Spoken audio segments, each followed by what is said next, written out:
आज के इस वीडियो में हम कक्षा 11वीं के चैप्टर नंबर 4 के वैलेंस बॉन्ड थ्योरी की प्रमुख अवधारणाएं और उसकी सीमाओं के बारे में जानकारी लेंगे। तो बहुत ही ज़्यादा महत्वपूर्ण प्रश्न है ये परीक्षा की दृष्टि से। संयोजकता बंध सिद्धांत की प्रमुख अवधारणाएं लिखिए एवं इस सिद्धांत की सीमाएं बताइए। बच्चों, ये प्रश्न बहुत ही ज़्यादा इम्पोर्टेंट है, तो प्रारंभ करते हैं इसका उत्तर। संयोजकता बंध सिद्धांत, जिसे हम इंग्लिश में वैलेंस बॉन्ड थ्योरी के नाम से भी जानते हैं, इसे हम बच्चों वैलेंस बॉन्ड थ्योरी या हम शॉर्टकट में VBT सिद्धांत के नाम से भी जानते हैं। वैलेंस बॉन्ड थ्योरी, जिसे हिंदी में हम संयोजकता बंध सिद्धांत या संयोजकता आबंध सिद्धांत भी कहते हैं। तो बच्चों, इस सिद्धांत का प्रतिपादन हिटलर और लंदन नाम के वैज्ञानिकों रसायनज्ञ ने किया था, जिसे बाद में पॉलिंग और स्लेटर ने विकसित किया है या इस सिद्धांत का विकास किया है। और इस सिद्धांत की प्रमुख अवधारणाएं इस प्रकार है। पहला पॉइंट है, इस सिद्धांत के अनुसार परमाणुओं के मध्य सहसंयोजक बंध उनके संयोजी कोश के अर्धपूरित परमाणु कक्षकों के आंशिक अतिव्यापन से बनते हैं। तो बच्चों, आपको पहले पॉइंट को अच्छे से समझना है कि इस सिद्धांत के अनुसार परमाणुओं के मध्य में सहसंयोजक बंध उनके संयोजी कोश के अर्धपूरित परमाणु कक्षकों के आंशिक अतिव्यापन से बनते हैं। दूसरा पॉइंट है, अतिव्यापन में भाग लेने वाले परमाणु कक्षकों में विपरीत चक्रण वाले इलेक्ट्रॉन स्थित होते हैं।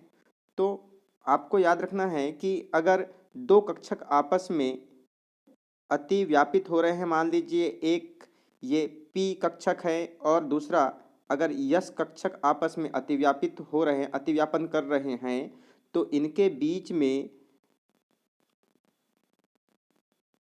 में आपको याद रखना है कि ये दोनों कक्षक जो होंगे वो अर्धपूरित होंगे।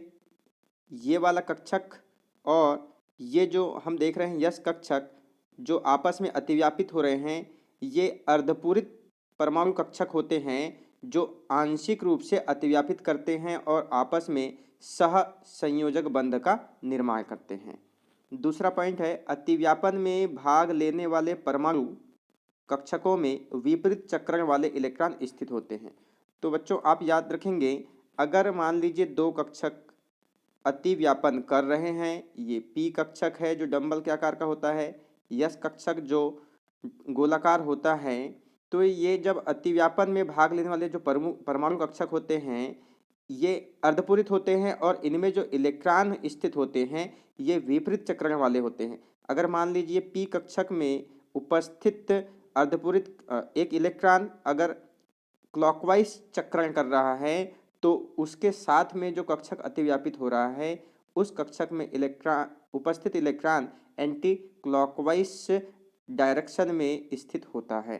तो इस बात को भी आप याद रखेंगे कि अतिव्यापन में भाग लेने वाले परमाणु कक्षकों में विपरीत चक्रण वाले इलेक्ट्रॉन स्थित होते हैं। तीसरा पॉइंट है बच्चों, बंध की प्रबलता अतिव्यापन की सीमा पर निर्भर होती है। अधिक अतिव्यापन होने पर प्रबल बंध बनता है। आप इस पॉइंट को भी अच्छे से समझेंगे बच्चों। अगर जो अतिव्यापन हो रहा है, अतिव्यापन की सीमा अगर अधिक है, कहने का मतलब अगर दो कक्षक आपस में बहुत अच्छी तरह से अतिव्यापित होते हैं, जितने अच्छी तरह से इनके बीच में अतिव्यापन होगा, ओवरलैपिंग होगी, उतना मजबूत बंध बनेगा। बच्चों, आपको याद रखना है कि यह बंध की प्रबलता अतिव्यापन की सीमा के ऊपर ही निर्भर करता है। अतिव्यापन की सीमा जितनी अधिक होती है, अतिव्यापन जितना अधिक होगा, यह भी कह सकते हैं, तो बंध उतना ही प्रबल बनता है। चौथा पॉइंट है बच्चों, समान स्थायित्व, समान ऊर्जा तथा समान सममिति वाले दो कक्षकों के मध्य अधिक दिशात्मक दृढ़ बंध बनता है। बच्चों, इस बात को भी आप याद रखेंगे, अगर दो समान स्थायित्व, समान ऊर्जा तथा समान सममिति वाले दो कक्षकों के मध्य अधिक दिशात्मक दृढ़ बंध बनता है। बच्चों, आप याद रखेंगे कि अगर दो समान ऊर्जा वाले, समान स्थायित्व वाले और समान सममिति वाले दो कक्षक आपस में अतिव्यापित होते हैं, यदि हम कहें पी कक्षक और पी कक्षक आपस में अतिव्यापित होते हैं तो इनके स्थायित्व भी समान होंगे, इनकी ऊर्जाएं भी समान होती है और इनकी सममिति भी समान है। तो इनके मध्य में जो दिशात्मक बंध बनता है वो अधिक दृढ़ मतलब मजबूत बनता है। इस बात को भी आप याद रखेंगे। अगला पॉइंट है बच्चों, अतिव्यापन तथा इलेक्ट्रॉन के युग्मन के फलस्वरूप ऊर्जा मुक्त होती है तथा निकाय निम्न ऊर्जा को प्राप्त कर लेता है। तो आपको याद रखना है कि जब अतिव्यापन होता है तो इलेक्ट्रॉन का युग्मन होगा। अतिव्यापन में दो अर्धपूरित कक्षक आपस में मिलते हैं और उन कक्षकों में विपरीत चक्रण वाले इलेक्ट्रॉन उपस्थित होते हैं। तो जब अतिव्यापन होकर के ये दो कक्षक एक कक्षक के रूप में बदलते हैं तो आपको याद रखना यह कक्षक कैसे बन जाएगा। इस तरह से हम देखेंगे एक ही कक्षक का रूप धारण कर लेगा ये। तो एक कक्षक ये बन चुका है तो इसमें दोनों इलेक्ट्रॉन उपस्थित होते हैं। तो जब इलेक्ट्रॉनों का युग्मन हो जाता है तो युग्मन के फलस्वरूप में कुछ ऊर्जा मुक्त होती है। आपको याद रखना है जब इलेक्ट्रॉन का युग्मन होगा जोड़ा बन जाएगा तो ऊर्जा मुक्त होती है और ऊर्जा मुक्त होती है तो निकाय की ऊर्जा में कमी आती है। जो निकाय बनेगा उस निकाय की ऊर्जा में कमी आती है, अर्थात किसी निकाय की ऊर्जा में जितनी कमी होती है वह निकाय उतना ही ज़्यादा स्थायी होता है। अगला पॉइंट है, दोनों में से प्रत्येक कक्षक का पूर्ण बंध कक्षक प्राप्त होता है और इस प्रकार उसे दोनों परमाणुवीय नाभिकों की संपत्ति माना जाता है। और दूसरी बात आपको याद रखना बच्चों कि जो अतिव्यापन के फलस्वरूप जो नया कक्षक बनता है, आपको याद रखना है कि वह नया कक्षक दोनों परमाणु, ये जो एक परमाणु था मान लीजिए और ये एक परमाणु, दो परमाणु कक्षक आपस में सम्मिलित हुए हैं तो यह बीच में जो कक्षक का निर्माण होगा यह दोनों ही परमाणु की संपत्ति होगी, या कह सकते हैं इसके ऊपर में दोनों का ही अधिकार होता है। तो बच्चों आज के इस वीडियो में जो 5-6 पॉइंट बताए गए हैं आपको इन सभी पॉइंटों को अच्छे से याद कर लेना है जो कि परीक्षा की दृष्टि से बहुत ही ज़्यादा महत्वपूर्ण है। अब हम देखेंगे बच्चों संयोजकता बंध सिद्धांत की कुछ सीमाएं हैं। सीमाएं या इसे ही हम कहेंगे कमी, आप इसे कमी के रूप में भी लिख लेंगे।